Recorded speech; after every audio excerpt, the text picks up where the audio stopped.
दूर है पांजी द्वंद्व एप्रिल 14 पणा संक्रांति समीक्षा बैठक रे बाजिला मोहर समस्या को नहीं बसिला समीक्षा बैठक शेष होई आउ एही बैठक आसंता 14 तारिख रे श्रीमंदिर रे पणा संक्रांति पालित हेबा नहीं निष्पत्ति होई बसिथिबा समीक्षा बैठक रे बाजिची मोहर।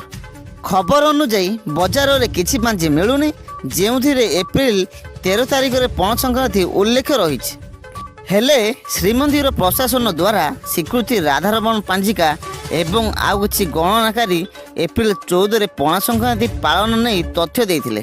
शेष में सोमवार दिन पुणी थे बसिला पांजी बैठक जेउथिरे पणा संक्रांति पालन नहीं चलीथिला द्वंद्वर अंत होईछि। पांजिकार एवं गणनाकारी मतरे एप्रिल 14 तारिख में पणा संक्रांति नहीं निष्पत्ति होईछि। एप्रिल 14 तारिख में श्रीमंदिर में पणा संक्रांति पालन हेबो। राशन कार्ड थिले मिलिबो 2टी झोट बैग एवं 1000 टंका। युववर्ग को बिना सुधरे मिलिबो 1 लाख पर्यंत ऋण। 14टी विभाग 27टी प्रस्ताव उपरे कैबिनेट मोहर। राज्य कैबिनेट बैठक गुरुत्वपूर्ण निष्पत्ति 14टी विभाग 27टी प्रस्ताव उपरे आज कैबिनेट मोहर मारिछि। एही बैठक रे युववर्ग को पाई नुआ स्वयं सहायता योजना आरंभ हेबाकू निष्पत्ति निया बेले राशन कार्ड हिताधिकारी को 2टी झोट बैग तैयारी एवं 1000 टंका मिलिबो बोली निष्पत्ति निया जाइछि।